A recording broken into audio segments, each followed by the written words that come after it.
இப்போ பாஜக கூட்டணி இருக்கிற எடப்பாடி அவர்கள் கொடுக்குற நெருக்கடியில், அமித்ஷா அவங்களுக்கு கொடுக்குற நெருக்கடியில் அண்ணாமலையும் தலைவர் பதவியிலிருந்து போயிட்டாரு, கூட்டணியில் இருந்த ஓபிஎஸ் போயிட்டாரு, அப்புறம் டிடிவி போயிட்டாரு. இப்போ எடப்பாடிக்கு அங்கே வேல்யூ அதிகமாக இருக்கா? ஆமாம், அதான் சொல்றேனே, அதிமுக அவங்களுக்கு பிஜேபிக்கு தேவை வலுவான கையில் எடப்பாடி கையில் இருக்க அதிமுக தான்.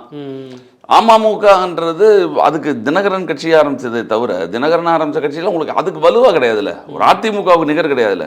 ஓபிஎஸ்க்கு எந்த சின்னம் இருக்குது, அவர் எந்த கட்சி இருக்குது, அவரே உங்களுக்கு சுயேட்சையாக தான் நிற்க வேண்டிய நிலைமையில் இருக்கார்ல. அப்படிங்கும்போது அவங்களுக்கு யார் தேவை அப்படின்னா இந்த அதிமுக தான் தேவை. அதாவது அவங்களோட முயற்சி அனைவரும் ஒன்றாக்குவோம் அப்படின்னு அது எடப்பாடி ஒத்துக்கவே மாட்டார். அப்படிங்கும் பொழுது ஏன்னா இவங்களுக்கு தேவை, எடப்பாடி போயிட்டாருன்னா இவங்களுக்கு பெரிய வீக்கு இங்கே கூட்டணிக்கு, பிஜேபிக்கு வலுவான கூட்டணி, வலுவான வாக்கு கொண்டவங்க அவங்க. என்ன நீங்கள் பார்த்தீங்கன்னாலும் எடப்பாடி தலைமையில் 65 சீட்டு ஜெயிச்சிட்டாங்களே போன தடவை 2021 தேர்தலில் ஜெயலலிதா இல்லாமல் நடந்த எலெக்ஷன். ஸ்டாலின்ற ஒரு மிகப்பெரிய தலைவர் அப்போருந்தே திமுகலேருந்து நம்ம படிப்படியாக வந்தவர், நமக்கு எல்லாருக்கும் தெரிந்த தலைவராக இருந்தாலுமே எடப்பாடின்ற ஒருத்தருடைய தலைமையில் ஒரு கூட்டணியில் அவங்க ஒரு 65 சீட் ஜெயிக்கிறது சாதா விஷயம் கிடையாதுல்ல, அந்த விஷயம் கிடையாது இல்லையா. அப்போ அவங்களுக்கு அந்த அந்த வாக்கு வங்கி இருக்குது. திமுகவுக்கு எதிரான வாக்கு வங்கி அதிமுகவுக்கு தான் இருக்குது, அதிமுகவுக்கு எதிரான வாக்கு வங்கி திமுகவுக்கு தான் இருக்குது.